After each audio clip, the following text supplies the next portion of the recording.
All right, welcome to Back in Toons. This is our Peter Pan and the Pirates edition. I'm your host, Michael. Hi.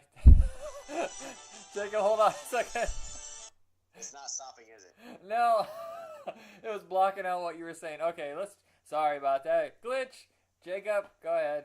Say hi. Okay, this is Jacoby Kenobi. Hi, or Was that it? You done? I'm trying to think of other languages. I can't remember which one I was going to say. I didn't want to say Spanish because that's too common around here anyway. All right, that's rare. We usually don't have a glitch. That was my fault. I turned you off, and I was going to use a whole different method for playing that theme song, and I screwed it up. All right, so this is Jacob's choice. I have never actually seen Peter Pan and the Pirates, and I found the episode on YouTube. Basically, what we do is we watch the episode and we chit-chat about the whole series and stuff behind it as we watch the episode. So go ahead and find it on YouTube, and I guess we'll begin now. Yeah. So what I will say about this cartoon is that it was an independent. It was funded by Fox, presented by them. That way they could get their budget. And it was, as you can tell from like the theme song, it's very adventurous. It also definitely expands all of Neverland. You don't just see like the treehouse and the pirate ship, the stuff you've already seen through J.M. Barrie's novel. Yeah, I was actually concerned that it was going to be the same. You know how some cartoons they I don't know if it's limited budget where they can't afford to create new animation for new villains. I was worried that it was always going to be as him, Captain Hook, the whole time. But already from the initial episode, brand new villain. Yeah. The Ice King Kairos. And it's pretty good animation. I'm very impressed. I know it's created overseas because you can just kind of tell sometimes that during this time period the effects are a little shadowy. I don't know if that was to mask the limited animation, but it's so creative, so well done. And I'm really surprised it ended up on... Was this a Saturday morning thing or was this in the afternoon? I think it was... It might have been the afternoon. I was very little, but I remember this episode so much it stuck with me. Plus, like I said, the theme song really stays with you, too. It's very heroic, very adventurous, really gets your spirits going, like, you're fucking excited. Yeah, I was going to play the whole thing, but that theme is a minute and 19 minutes long, which is really long for cartoons. I don't really recall anything being that long, but I could be wrong. Yeah. Oh, gosh. Well, I will say this. I'm going to spoil this for everybody. Captain Hook is played by, of course, Tim Curry. And that's choice right there. I'm surprised they could afford him back then, because back then he was still somewhat of a name. Now they could probably get him for pretty cheap. Oh yeah, unfortunately, he deserves a huge comeback. He should be in something extremely funny. Yeah, there's a couple other people here who had a long career. Jason Marsden, who I always confuse with James Marsden. I don't think they're related, but Jason Marsden, he started off on the Monsters Now TV show. It was on for a few years. And then he moved on to animation. That's all he does now, basically, is voice animation. Yeah. And Jason Marsden. What? I'm thinking Jason Marsden. Wasn't that the guy who played Johnny Cage in Mortal Kombat Annihilation and got killed? I could be wrong. No, how they replaced Johnny Cage? No, I'll look that up, but it's not Jason Marsden. Jason Marsden, look it up, and you'll see. He did a bunch of stuff as a kid. Very short guy, but... you know what? That sounds like a dick thing to say, but I just remember maybe that's why he retired from live action to just doing voice work. His height interfered with his voice, and they just couldn't hire him anymore. No, I just think a lot of people see short people. I mean, how many short people really made it? Tom Cruise, Michael J. Fox. You have to be really funny, I guess, in order to Martin Short's small. Danny DeVito, of course, but I think a lot of actors are kept, down because Dustin Hoffman short? Yeah, I guess I can see that. I didn't realize that.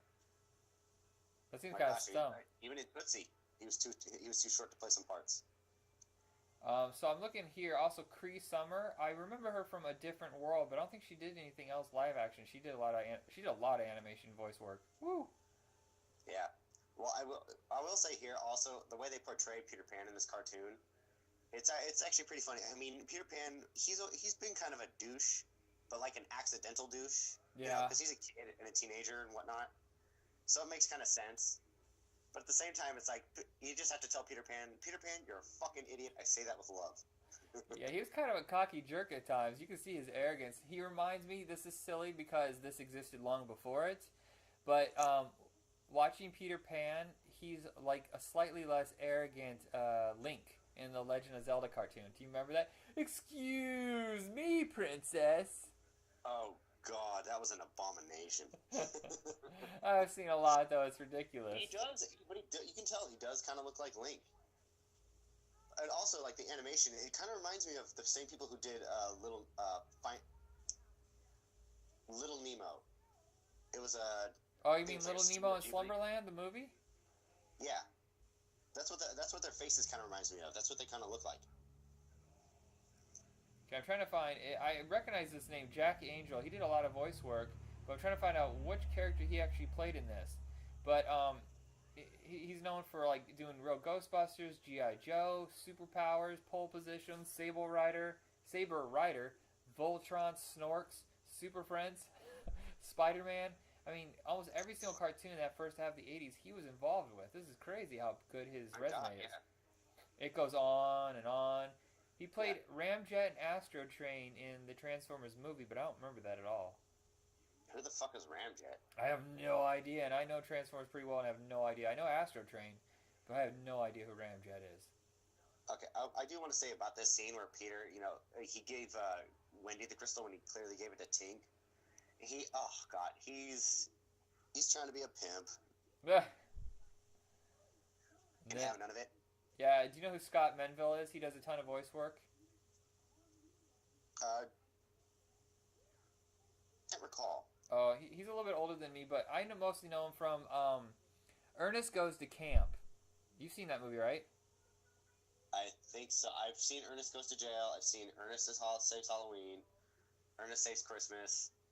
But I don't remember Ernest Goes to Camp. You know what? They should have called it Ernest Saves Halloween, because Ernest Scared Stupid is just an okay title. Yeah. No, but he was in the first one. He's this group of kids that were in trouble, whatever. That's what I mostly know him from. He did a lot of stuff around that time, but he does almost exclusively now voice work. He was Tim Drake in the Batman Rise of Shinzu game. I don't know if you ever played that. He was who? He was Tim Drake, Robin. Oh. Hold on one second, Michael. Yeah.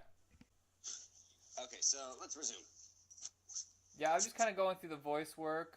Tony J. And almost every person involved with this did a ton of really great stuff. Tony J was really known for all his classic Disney stuff. And he was also in The Hunchback of Notre Dame. I forget, he played the villain. Oh, yeah. Hunchback of Notre Dame. He was in Reboots. He did voice work for the Legacy of Kain series. Yeah, he was. He was the Watcher. He was the one who wanted Kane's soul. He's in American Tail, but like the direct-to-video ones. I definitely recognize. Oh, he had a really good voice. Now I know who he is. I remember him from My Stepmother's an Alien. He's at the very end. He's in one of the console men. Yeah, and he also was in. He was also the doctor that watched over Arnold Schwarzenegger in Twins. Really? Yeah. I have to watch that movie again. I haven't seen that forever. That's how Arnold Schwarzenegger got his Austrian accents. Yeah. So Tony J. But yeah, no, this cartoon, I kid you not, like how it explores like all parts of Neverland, which is what some kids could only imagine. And I think these animators really wanted to see that big kind of vision come to life, and they're doing that with this cartoon. Well, I'm very glad. Go ahead. Yeah, no, it's like bringing it into the whole fantasy genre. Yeah, that's what I was about to say. I was like, they really expanded upon the fantasy of it all. I mean, this is almost like, I want to say like a D&D kind of expanse of storytelling, just with, Peter Pan instead. Yeah. Like it is, yeah, and like fascinating. It's like I'm tempted to watch this entire series again to see what they've done. Well, I'm pretty sure every episode's available up on YouTube. We get most of our cartoon shows. Sometimes we have to go digging. We tried to do one. Well, we couldn't find any episodes. Oh, it's the Back to the Future cartoon. We couldn't find crap online. You can't find it on DVD. That kind of sucks because I remember it being a really good cartoon. Oh, yeah, it was. We had to try to hunt around. Yep. Might take some time. Find it. Well, that's the glory of the internet. Almost anything is possible. Yeah. I will say this. I mean, the animation, it is. It's fantastic, especially the mirror scene that they're going to do in the ice cave after the little encounter with the ice elf. I'm trying to remember if this was this on for more than 1 year. Do you recall? No, but I do remember there being a lot of episodes. Oh, you know what? If it was an afternoon show, I bet you it was the syndicated. You know, they're the ones that did like 65 episodes a season. They would do it Monday through Friday and just kind of cycle around that. Right. I think that's what they did. Yeah, I'm gonna look it up right now, actually. Cause yeah, funny thing is, I remember this show, but I think I remember it more as a video game. Wasn't it like a Super Nintendo game or something? Yeah, it was a Nintendo game. But yeah, plus also this I think could take place between Peter Pan and Hook. Oh, definitely fill in. I'm kind of surprised it wasn't more successful because this is pretty good. Yeah, it was literally on for 1 year. Yeah, like I said, yeah, you're probably right. It was like a weekday thing. I'm trying to look. It was originally a weekday thing. It aired for the Fox Kids network. They would rerun it until September 11th, 1992, and then they aired a couple of reruns throughout the next season, but for the most part, it's just been reruns. But it's gone to reruns 4 times, so obviously it has a good following. Yeah, it does. I mean, gosh, heck, I'm tempted to show my little brothers and sisters this if they were still in the cartoons. Yeah, well, who isn't? If you're not into cartoons still as a grown-up, you're a jerk. At least a little bit. You killed your childhood. Yes. Your inner child is gone. That's why your kids hate you, and that's why you're an asshole. Oh, did you play the game? The Nintendo game? I think I can download it on an emulator on my phone. Oh, sweet emulators. You know what? I went to a place yesterday trying to pick up some games, and they were charging so much. I was like, emulators exist, right? Pretty much, yeah. I don't think they do.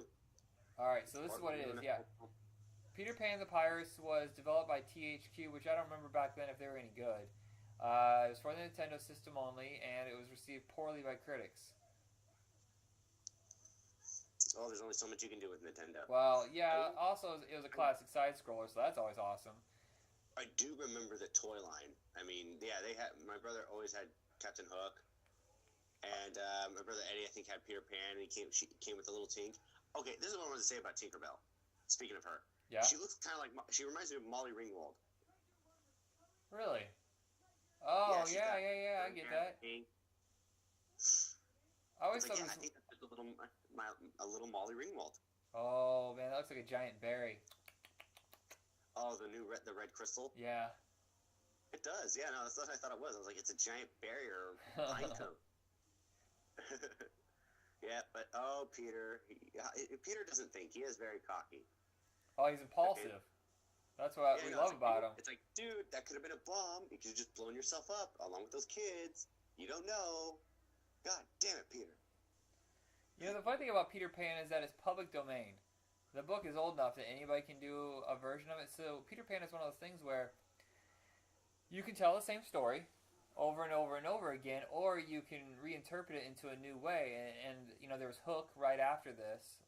Yeah, Hook was right after this premiered. Those two so close together, but two are so different in how they approach the concept.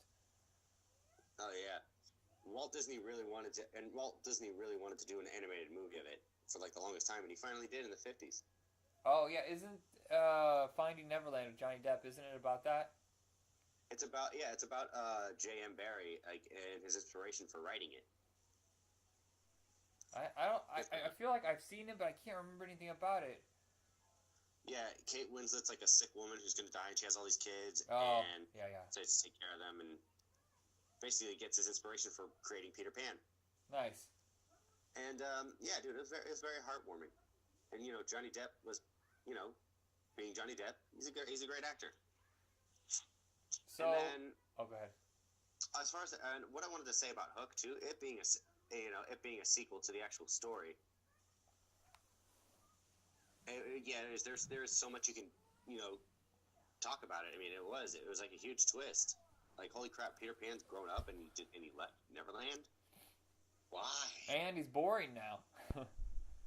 Yeah, but oh gosh, the one in 2003 with Jason Isaacs as a Hook. I was gonna mention that. That was really good. Yeah, that one actually sucked.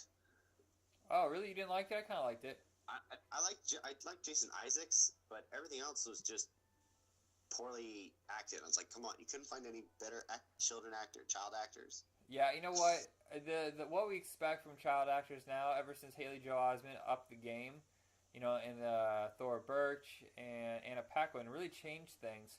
So now I look back on stuff from like the '80s, and go, oh, that's inexcusable, acting style. Hey, Chloe Grace Moritz, she's really good too. Yeah, the game has been changed almost every year. Some new actress or actor comes along, they're like 12 or 13, and they already know their stuff.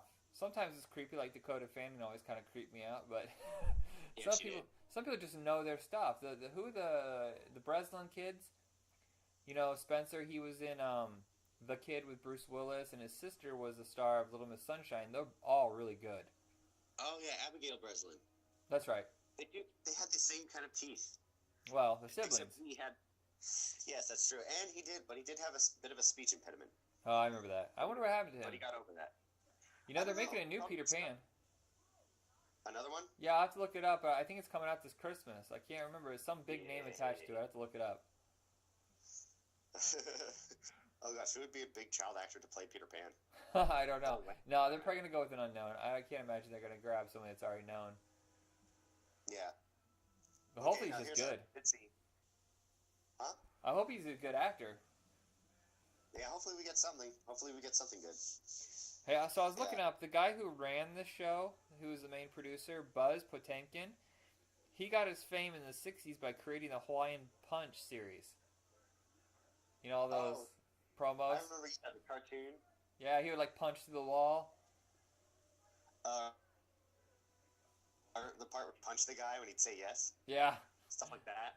And he also ran the I Want My MTV campaign in the '80s. Sweet. Yeah, this guy knew what he was doing. This guy knew entertainment. Yeah, he did the Berenstain Bears cartoon, which I don't remember that one at all. Wow. And then after Peter Pan and the Pirates, he moved over to Hanna-Barbera, and he was their head of production. And he oversaw the cartoon. I don't know if you remember this, but it's called What a Cartoon. It was on the Cartoon Network. It was like an anthology, so it would mix up the characters every half hour. Oh. I think if I remember right, that's where that scaredy... What's that dog that's always... Courage the Cowardly Dog? Cowardly Dog. I'm pretty sure it started on that show. Scooby-Doo, and also Ed, Ed, and Eddie. Oh, gosh. I Am Weasel. Calvin Chicken. Calvin Chicken. I used to hate that Dexter's cartoon. Lab. Dexter's Lab, Johnny Bravo. Yeah, all those cartoons, yeah, they would get in together and, like, eat at the cafeteria. He was the one who would be, like, heading those productions. Yeah. Yeah, oh my god, yeah, those are fantastic. Those are absolutely fantastic. Those are fun to see, all those crossovers. So I'm looking here. So next month we're going to be doing all Halloween episodes, like stuff oriented towards monsters and stuff like that. And one of them is Teen Wolf. And I'm looking, just coincidentally, Buzz Potemkin was the executive producer of the Teen Wolf cartoon. Oh, wow. Oh, awesome. He did the Addams Family cartoon after this. He did SWAT Cats. Do you remember SWAT Cats? SWAT Cats was badass. Oh. Get to fly around the plane, take out the RoboCop. Yeah. Cats. You know what? There is something here that I'm really impressed, and I want to see it again. Ray Bradbury wrote an animated film called The Halloween Tree. It's very hard to find, but he was executive producer on that. Really good. Yeah, it's like they had to find their friend's ghost and, take the pumpkin back to the tree. Yeah, it's on YouTube. If anybody's interested, seriously, it's one of the best animated movies of all time, and no one remembers it. It's been kind of lost because of rights issues, I think. Oh, yeah. And he did Two Stupid Dogs. Do you remember that cartoon? Two Stupid Dogs. I do remember that. This guy's the goods right here. Yeah, dude. He probably had help in it was Gendy Tartakovsky who created it, but Dexter's Lab, Powerpuff Girls, Samurai Jack. Yeah, he was involved with Cow and Chicken, Dexter's Laboratory, the relaunch of Johnny Quest, and Johnny Bravo. There's only so much one man can do. Yep. Unless you're Mel Blanc, which you can do everything. Mm-hmm. Oh, dude. No, I really like the scene coming up. They go to the volcano, and then they just, melted everything down. And it's like, you know what, Peter? Hey, you can send some of that water to us. California's in a drought. We need it. What's funny is most of the cartoons, we switch on and off. The people who are listening probably don't know this, but we switch on and off. I'll do a run of cartoons. You'll do a run of cartoons. And there was that one month where we did Sky Surfers and Battletoads, which We lost that episode. We lost the Battletoads episode. I'm glad we lost that episode. We did a service to everybody. We know what we should do is worst cartoon ever. Just do a special series of cartoons that are just garbage. We don't have to sit there and just discuss them. Right. But, oh man. And usually I just watch the one episode and that's it. But you know what? The last two that you've chosen have been really good. Mega Man was good. I'm going to continue watching that, and this one's even better. I do want to say about what Peter's trying to do by trying to melt the ice caves. It's like, you asshole, you could cause a flood. Okay, do you not realize that? What the hell, you cocky son of a bitch, you little. Oh, you just kick him. You just want to slug him. You just want to slug him right in the face. And this is Captain Hook's only appearance in this episode. Yeah, it was. It was very brief. I think this little ice clone part kind of reminds me of Zelda, where he'd find there'd be a Dark Link that you'd have to fight. Yeah. I think it was in Ocarina of Time. Well, the same thing with Mega Man. Who is Mega Man's nemesis that looked just like him? Proto Man. Proto Man was he was the prototype for Mega Man. I know. I've always liked it when you have like that yin yang, like Reverse Flash and how Venom and Spider-Man bounce off each other. I love that. Bizarro and Superman. Who doesn't like the balance of that? Oh, I don't know. I do. I definitely love it. Green Lantern and Sinestro, Sabretooth and Wolverine. And then, of course, with Batman and Joker, I don't know. There's actually, I don't know. That's not exactly yin yang. No, it's not. I was talking more like they're almost the exact opposite. He is a vigilante. He's not for law. No, if you want to think of anybody who's kind of like Batman but went the wrong direction, maybe Azrael. When he took over Batman, he was much more violent. Or maybe Huntress, Azrael. The Huntress. She's like the female Batman, but she takes lives. Yeah, or Ra's al Ghul. Maybe in the movie version, but I don't really notice that in the cartoon. Or the comic. But Ra's al Ghul's been living for 600 years in the cartoon. In the movie, Liam Neeson, yeah, definitely. You think, I saw that they hired someone else to be Ra's al Ghul, which I'm bummed by, but of course, who's going to be able to afford Liam Neeson? Even if he wanted to do it, he still has his financial demands. Yeah, I know, because of contracts and whatnot. But honestly, I mean, as far as Arrow goes, if you're gonna involve Ra's al Ghul in the League of Assassins, you're gonna need Batman's help. I mean, I don't care how cool Arrow is or Black Canary and all the other supporting cast he has. But Batman can't be in it. He should just have a guest appearance. I mean, come on, Flash got his spin-off. That's true. But he's already tied to the movies. You know who they could add is Nightwing. Somehow find a way to add Nightwing, but they're doing Titan now. Titans for the WB or TNT, actually, TNT. Oh, that'd be cool to see. Yeah, so they were trying to give Nightwing his own television spinoff, but they decided to combine that with the other characters they're working on. I don't know if they can have Flash because he's part of the WB, but the Kid Flash has always been known for being part of the Titans. Yeah, it could be like a Kid Flash. It could be Kid Flash, Aqualad, Firestar, Cyborg. Well, Cyborg's going to be tied in with the Batman vs Superman. Yeah, that's what he's going to be part of the Justice League. They still have plenty to choose from, but like your main core, like the main Titans, they're not going to be available. I know, but as far as Nightwing, he's actually, they don't make Nightwing comic books anymore. He's just Grayson now. Yeah, he's an agent. I got to catch up with my comic books. I'm really behind. I've been reading a lot of like Marvel lately, just because that's what the library carries. So I've been reading Superior Spider-Man, but I'm behind on DC severely. Yeah, I will say right here, the fight. Okay, I know there's a fight scene coming up where Ice Peter freezes everything. And then we get the cool fight scene between Peter Pan and his clone. I kid you not, like some of the sword fighting is just absolutely fantastic and so quick paced. Well, Fox was smart by spending a good deal of money on this instead of going on the cheap. Cartoons were weird. This is a strange period where during the 80s, for my childhood, it was all cartoons basically around toys. The plot was second, and the animation sometimes could be questionable. And then they started doing the more eccentric cartoons right as this was premiering. They started doing like the Ren and Stimpy kind of oddball cartoons. The Mighty Mouse influence was everywhere. But yeah, This is the perfect medium between like quality and unusual like style and still having the action-packed, look of those 80s cartoons. Oh yeah. And like I said, I'm pretty sure it was definitely influenced by Zelda. Yeah. But they had to color Peter Pan brown. We're talking Zelda the game because I don't think the cartoon had any influence on it. Oh yeah, no, yeah, definitely the game. All right, Yeah, Link in the game definitely looked more brown. Then he looked green. Well, any last words you want to say about this? I would definitely recommend it. And I probably am going to binge watch all those episodes again. Yeah, I should probably stop saying last words because it makes it sound like I'm going to kill you after this is over with. No. It's not possible. Why? I kind of miss being like in the booth. I like being in the recording studio with you instead of doing this through Skype. You're gonna have to move up to Portland. That's it. Oh, that would be pretty sick. I would love to do that. That would be pretty awesome. I mean, a friend of mine just moved up to Portland actually, and yeah, he's doing pretty good. All right. Well, save up your money at your job. What? Hey. It's like hopefully he saves up and goes to the good side of Portland where they filmed Portlandia. You know what? That's filmed all over Portland. I mean, I lived there for a long time. The whole town is a mixed bag. For each thing that's great, there's always something that kind of gets under your skin. Yep. Oh, it's like that. It's like that almost everywhere. Yep. Yeah, I would highly recommend watching this. I mean, it would definitely expand your mind and all your imaginations and thoughts on what Neverland could possibly be about. I mean, they're going to explore, like, of course, the Native Americans and the pirates, because, what would the world be like without Captain Hook? I just kind of bummed it only lasted one season, but I guess 65 episodes is more than some other cartoons got. Oh, most definitely. I wholeheartedly agree. And like I said, it's a fantastic cartoon. The animation is just wonderful. Especially, oh gosh, just some of the flying scenes when they're about to dive into the secret entrance to the Ice King's caves. Oh man, just the whole free-falling thing.